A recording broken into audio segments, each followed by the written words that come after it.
बिस्मिल्लाहिर्रहमानिर्रहीम। अस्सलामु अलैकुम वरहमतुल्लाहि वबरकातुहू। अल्लामा इब्न कसीर कहते हैं कि यमन के किसी भी बादशाह को सबा कहा जाता था। उन्होंने तकरीबन 1000 साल वहाँ हुकूमत की थी। मलका सबा उन्हीं में से एक थी।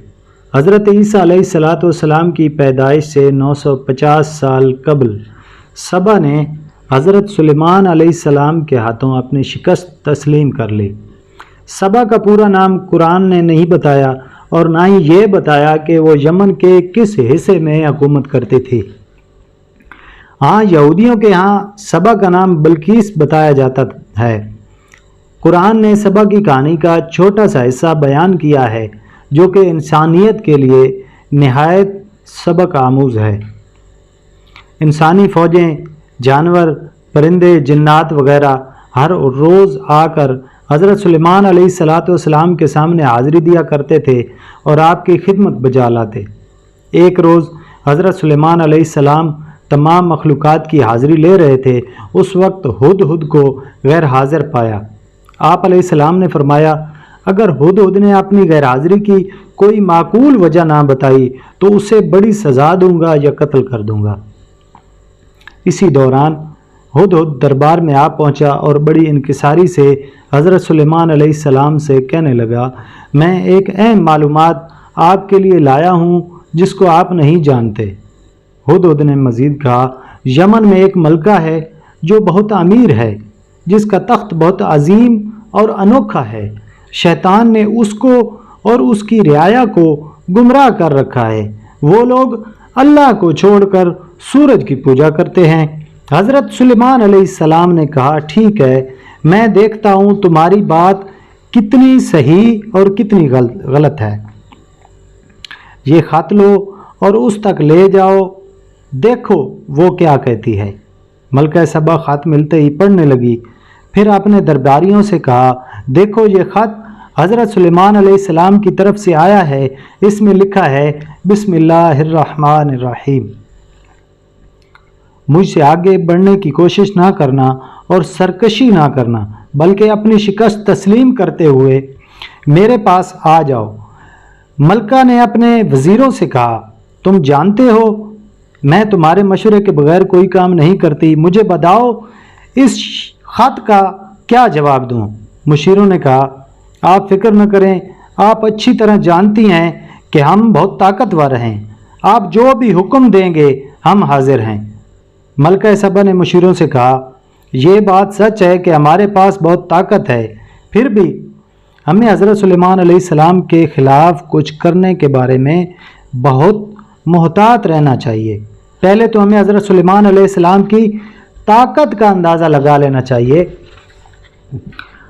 हम कुछ कीमती तोहफे हमारे इल्चियों के ज़रिए भेज कर देखते हैं कि सुलेमान अलैहिस्सलाम क्या करते हैं। हम इस तरह उनकी ताकत के साथ साथ उनके ज़हन का भी अंदाज़ा लगा सकते हैं। अगर उनसे जंग शुरू करने के बाद मालूम हुआ कि सुलेमान अलैहिस्सलाम हमसे ज़्यादा ताकत वाले हैं तो उनसे लड़ाई मूल लेना मुनासिब नहीं, क्योंकि फ़ातेह जब किसी शहर में घुसते हैं तो उसको बर्बाद कर देते हैं और वहाँ की रियाया को बेइज्जत करते हैं। इसलिए किसी तकलीफ़ में फंसने से हमें बचना चाहिए। जब मलका के इल्चियों ने हज़रत सुलेमान अलैहिस्सलाम को तोहफे तहाइफ दिए तो हज़रत सुलेमान अलैहिस्सलाम ने कहा, तुम और तुम्हारी मलका ने मेरे ख़त का मतलब समझा ही नहीं। मुझे ये कीमती तोहफे नहीं चाहिए, उन्हें वापस ले जाओ। अल्लाह ने मुझे इससे कहीं अजीम नेमतें दे रखी हैं। जाओ अपनी मलका से मेरी इताअत की बात करो, जल्दी करो। अगर वो ऐसा ना करेगी तो मैं अपनी फ़ौज लेकर आता हूँ।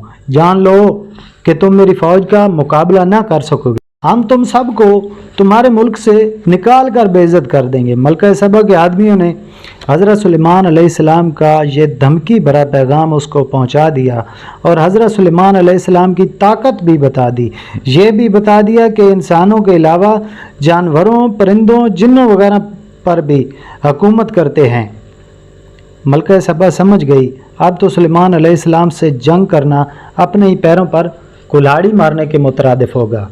उसने अपनी शिकस्त تسلیم کرتے ہوئے اپنے آپ کو حضرت سلیمان علیہ السلام کے حوالے کرنے کا فیصلہ کر لیا اور حضرت سلیمان علیہ السلام سے ملنے نکل پڑی۔ اللہ نے اس کی آمد کی خبر حضرت سلیمان علیہ السلام کو وحی کے ذریعے دی۔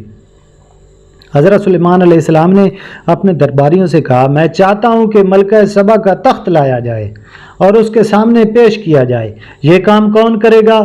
ایک بہت طاقتور جن نے کہا، آپ کے یہاں سے اٹھنے سے پہلے میں اس کا تخت اٹھا کر یہاں لا سکتا ہوں۔ دوسرا جن جس کے پاس کتاب کا علم تھا کہنے لگا، آپ کی آنکھوں کی پلک جھپکا کر کھولنے سے پہلے یہ کام کر سکتا ہوں۔ حضرت سلیمان علیہ السلام دوسرے لمحے مڑ کر دیکھتے ہیں کہ سبا کا تخت موجود تھا۔ حضرت سلیمان علیہ السلام نے اس بات پر اللہ کا شکر ادا کیا کہ ان پر اللہ تعالیٰ کے کتنے احسانات ہیں۔ اللہ کے پیغمبر ایسے معجزوں پر کبھی فخر نہیں کرتے تھے، بلکہ اللہ تعالیٰ کی قدرت کے آگے اپنی بے کسی اور کم طریقہ اعتراف کرتے تھے۔ حضرت سلیمان علیہ السلام نے حکم دیا کہ اس کے تخت میں تھوڑی سی تبدیلی کر دی جائے، کیونکہ آپ علیہ السلام سبا کی ذہانت دیکھنا چاہتے تھے۔ کیا سبا اپنے تخت کو پہچان سکتی ہے یا نہیں؟ سبا جب حضرت سلیمان علیہ السلام کے دربار میں پہنچی تو آپ علیہ السلام نے پوچھا، کیا یہ تمہارا تخت ہے؟ اس نے اس کو بغور دیکھا، پھر کہا، یہ لگتا تو ویسا ہی ہے۔ پھر مزید کہنے لگی، میں آپ کی طاقت وسطوت سے بخوبی واقف ہوں، بہرحال میرا تخت اتنی جلدی یہاں تک اٹھوا کر لے آنا یہ آپ کی مزید برتری کی علامت ہے۔ میں اپنی بادشاہت کے ساتھ اپنے آپ کو آپ کی اطاعت میں دیتی ہوں۔ اس کا یہ کہنا اس بات کا صاف اعتراف تھا کہ سلیمان علیہ السلام کا پیغام اس نے قبول کر لیا۔ اس طرح سبا نے حضرت سلیمان علیہ السلام کی برتری مان لی، لیکن اسے اللہ تعالیٰ کی برتری کا احساس نہ ہوا۔ حضرت سلیمان علیہ السلام نے ملکہ سبا کو ایک دوسرے امتحان میں ڈال دیا، کیونکہ وہ ملکہ سبا کو اللہ تعالیٰ کی قدرت اور برتری دکھانا چاہتے تھے۔ حضرت سلیمان علیہ السلام نے جنوں کو ایک عظیم الشان محل بنانے کو کہا۔ اس کا فرش شفاف کانچ کا بنایا گیا، قریب ہی ایک پانی کا چشمہ بنا دیا گیا۔ محل کچھ اس طرح کا بنا تھا کہ اس کے فرش میں چشمے کا عکس بن رہا تھا اور یوں معلوم ہوتا تھا کہ پورے فرش پر پانی بہہ رہا ہے۔ سبا کو اس محل کی تفریح کے لیے لے جایا گیا۔ جیسے ہی وہ اس میں داخل ہوئی، اس نے اپنے لباس کو پنڈلیوں سے اٹھا لیا تاکہ بھیگ نہ جائے۔ حضرت سلیمان علیہ السلام نے کہا، یہ تو حقیقت میں پانی نہیں، یہ تو صرف عکس ہے۔ سبا سمجھ گئی کہ یہ سب کچھ حضرت سلیمان علیہ السلام کو کسی بڑی طاقت یعنی اللہ کے باعث کرتے ہیں۔ اتنا سوچ کر کہہ پڑی کہ میں حضرت سلیمان علیہ السلام کی طرح اس پوری کائنات کے رب پر ایمان لاتی ہوں اور مسلمان ہو گئی، یعنی اللہ تعالیٰ کی برتری کا اعتراف کر لیا۔ یہی بات حضرت سلیمان علیہ السلام نے اپنے خط میں لکھی تھی۔ اس نے اپنی سلطنت کو بھی حضرت سلیمان علیہ السلام کے قبضے میں دے دیا۔ کئی علماء کا کہنا ہے کہ ملکہ سبا نے حضرت سلیمان علیہ السلام سے شادی بھی کر لی تھی، تاہم قرآن و حدیث میں ایسا کوئی ثبوت نہیں ملتا۔